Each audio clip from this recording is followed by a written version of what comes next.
Hi, hello, my loves. Welcome to Soul Love. Welcome back if you've been here before. On this channel, I discuss the twin flame phenomenon in all its complexity, and I do tend to speak to a monadic audience since that's my personal case. However, I do hope that if you're on the split soul path, you'll also find valuable information, tools, and guidance for your journey as well. And today's video is actually very near and dear to my heart because it's one of those that's going to dive deep into some of the guidance that I wish I had had in the early stages of my journey. And it has to do with spiritual bypassing on the journey and how sometimes there can be an undertone of shame and judgment toward the conscious twin, the one who's awakened onto the journey first, due to some of the addictive behaviors that emerge at the beginning that actually can really stall the healing and actually can really work in detriment to progression on the journey. So I'm going to get right into it. What I mean by spiritual bypassing in this case is that a lot of this content is focused on the energy balancing component of the journey because upon soul recognition, what happens is that all our core wounds and trauma get pushed out into the field to be cleared, to be alchemized, to be healed. And that's because we had access to the God frequency once we got activated and met our twin and went through that initial stage. And that frequency cannot be sustained in the long run because our human vessel isn't prepared to reside there. It still has too much distortion to be able to balance there. And so it gets pushed out into the field and it needs to be cleared. It needs to be alchemized. It needs to be healed. Hence why this journey is not a romantic journey in the 3D sense. It's actually an ascension journey. It's actually a healing journey. And so that's the core of it. We are faced with our deepest wounds, our deepest trauma, our deepest shadow, and it feels so intense because none of it can remain if we're even going to come into a level of consciousness where union is even possible. Okay, so prior to all that clearing, union isn't even a possibility in this lifetime because the connection is magnetic, it's energetic, and it just won't allow. The magnets cannot come back together if they are repelling each other. And what's repelling is all that density of the trauma, the wounding, etc. And so that healing process is actually a lot deeper and more profound than simply stabilizing the addictive behavior and coming into neutrality. And that's absolutely a part of it. However, it's not enough. Now, because the conscious twin, the spiritual twin, has been seen in the light of this chasing, longing, projecting, grasping, clinging to the connection, looking outside of themselves for this love. I feel like a lot of the times the conscious twin is treated as somebody who just needs to bring their energy back, and of course they do need to, but it's not just about that. And so there's a bit of an undertone and shame around, for example, being angry at your twin because you're simply not understanding that they're a mirror and that they're just reflecting your shadow back to you, or for example, that you just have to stop chasing them. And the truth is, you can't really do that unless you do the work. You do the actual work to clear the trauma that's causing you to act from that wounding of needing something outside of yourself, needing that confirmation, needing the union as a prize at the end, or seeing your twin's presence in your life or communication from them as some sort of validation or confirmation of your love. So healing is all about coming into self-love, coming into your innate worthiness, your divinity, your empowerment, and that's sourced from within. And you can't perform that. You can't fake that. You can't simply control your behavior and make it all about, let's say, not texting them, not getting angry at them, because once you reach those higher levels of consciousness, you absolutely won't be angry at them. You absolutely won't chase them. But that, like I said, it can't be performed. It can't be faked. It has to be embodied from within. And for that to happen, you need to heal from your trauma. You need to clear the distortion. And that means actually feeling your way through all the stored emotions that are in your field, because that's the purification that you go through, that your human vessel goes through to be able to actually ground and anchor union in the physical form, or even anchor your highest timeline, whatever that looks like for you. And in order to get there, you cannot bypass your anger. So let me give you an example.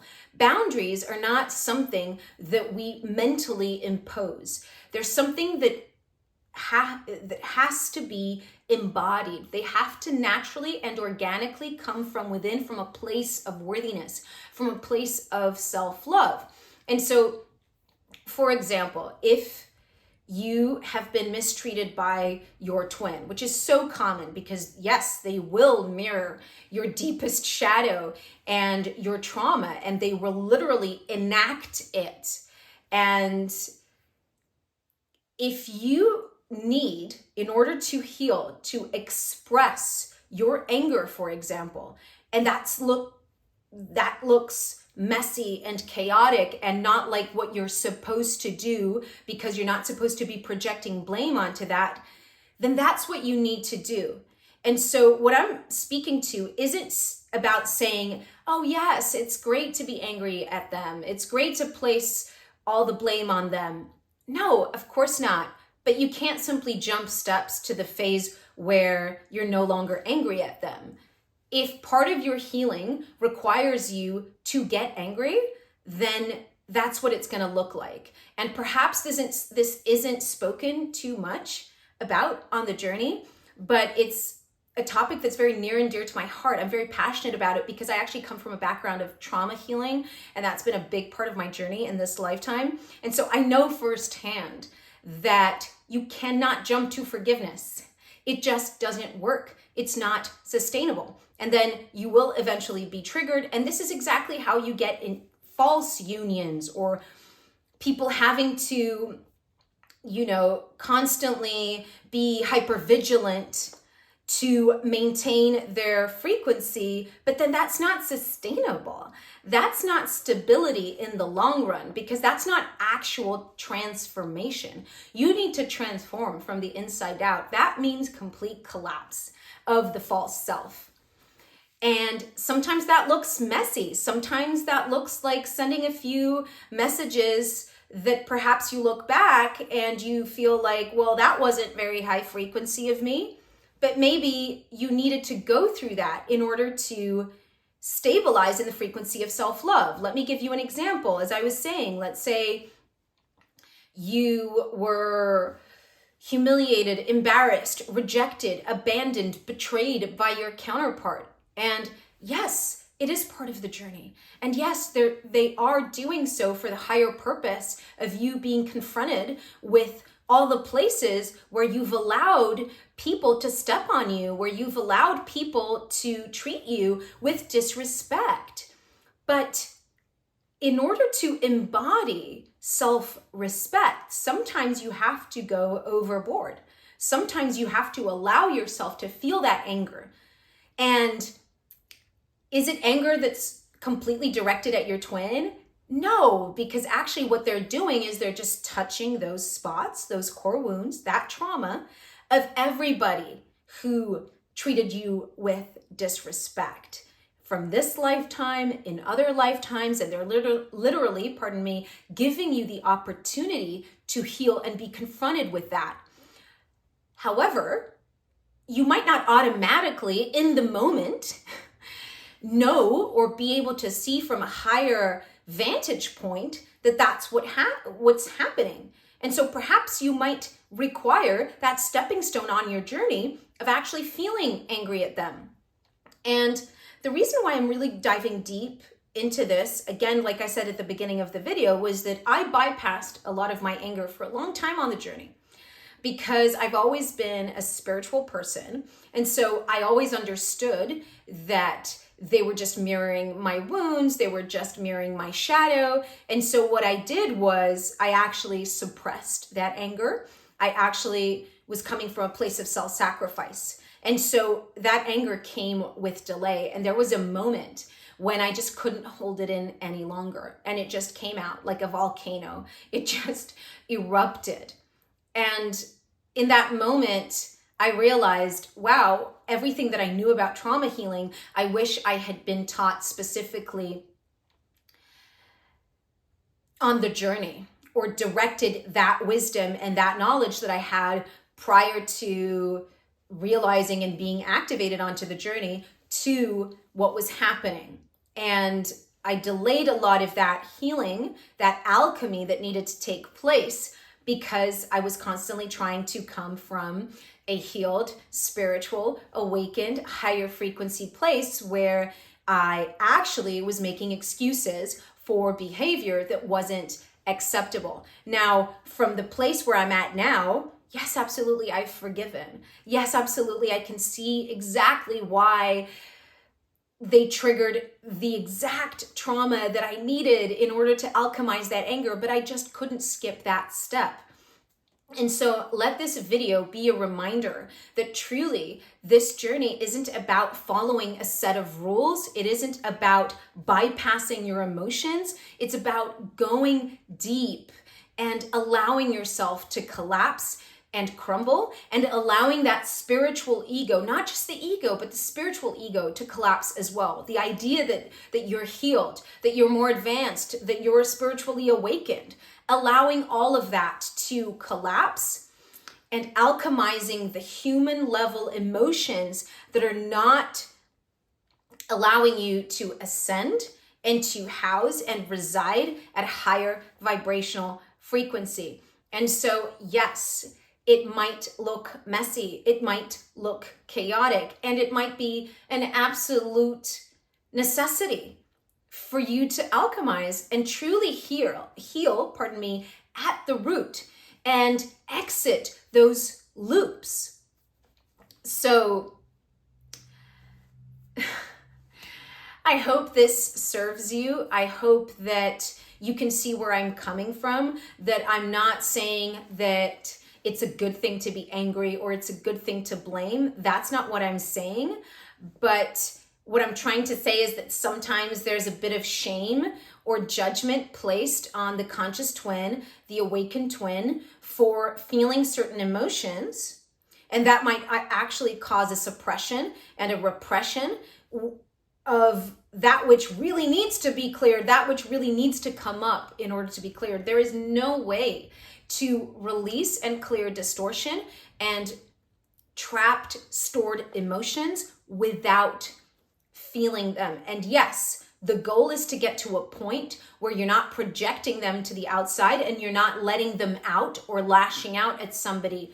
But it's also a process. And this journey is about self-love. It's about self-worth. It's about understanding that you need to learn to love yourself, even in the moments that are messy, even when it doesn't look good, it doesn't follow the rules, even if you ended up texting them when you shouldn't have, or when you ended up lashing out when you think that's going to, delay union, for example. No, this is about coming home to yourself and if you've been treated in a way that was disrespectful, you have every right to feel the way you feel. In fact, that's why they treated you with disrespect, because you needed to see it for what it was. You needed to allow yourself to go there, to realize all the ways in which you've allowed other people to disrespect you in the past.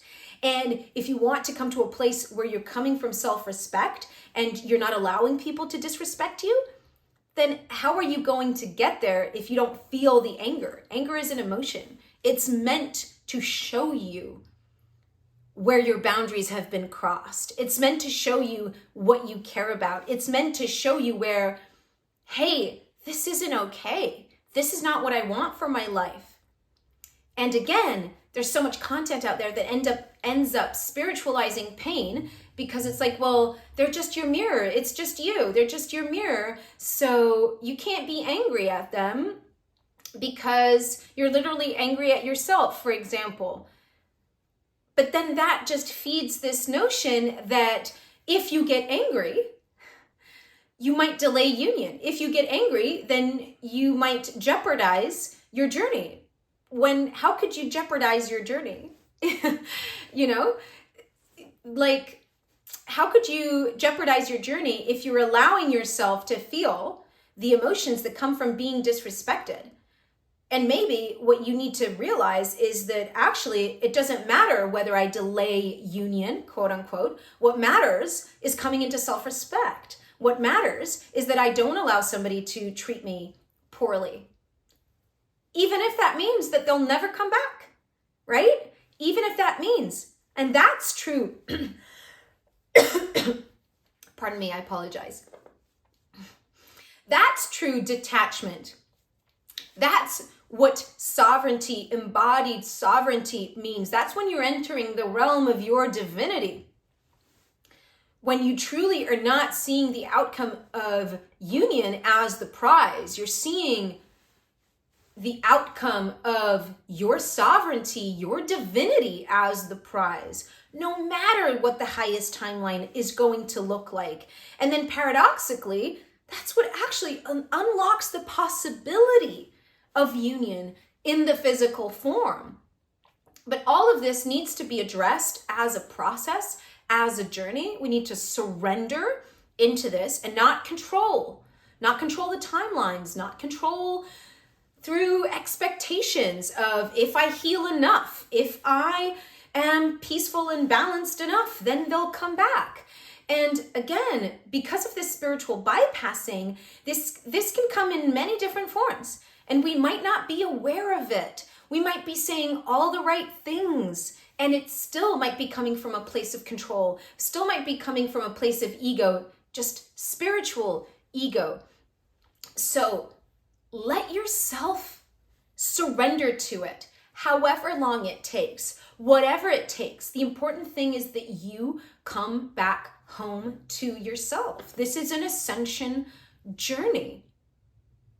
So I hope this serves you. And if you do wish to get assistance from somebody who is trauma informed, who understands what trauma healing in the human form really looks like, then please do not hesitate to reach out. I would be so honored to help you through this, to help you through the journey, and to help you exit some of those trauma loops, because that's what's actually going to help you to progress on the journey and to unlock the possibility of union in this lifetime. And then detachment won't be a performance. It won't be fake. It will be real. Because what you'll care about the most is your peace, is your mission, is your soul's actualization, your soul coming into your vessel, living from your higher self truly, and feeling at peace regardless of the conditions, regardless of what the outside is mirroring. And that's true unconditional love. It's not dependent on an outcome. It's not dependent on anything external. It's not dependent on them ever choosing you. That's freedom. That's liberation. And that's what this journey is actually all about. That's the beauty of it. And it cannot be, you can't jump steps. You cannot simply, snap your fingers and be there. It's a process. You need to be patient with yourself as you're navigating the journey. You will get out of the pain. You will get out of the suffering, but you won't be able to do that if you're still clinging to certain rules or ideals about how the journey's supposed to be or what it's supposed to look like. So, I hope this resonates with you. Do let me know in the comments if it does. And if you do have any questions, again, don't hesitate to reach out. And I also have the energy transmissions that I channeled a couple of months back linked in the description box and in the comment section. Particularly the first one, somatic sovereignty, is really, really useful to clear distortion and to release stored emotions from the human vessel. The second one, golden alchemy, is precisely to feel your way through grief, through multidimensional grief, and expanding your heart chakra, expanding into multidimensionality. And then the third one is really about reaching that 0 point, that stillness that can only be reached once you've really truly healed from that trauma and that wounding. These energy transmissions can be really helpful if you want some assistance, but of course there's nothing like one-to-one work. That's truly, if you want to dive deep, that would be my recommendation. That said, I really, really do thank you for watching, and I send you all my love, so many blessings on your journey, and I hope to see you soon. Thank you.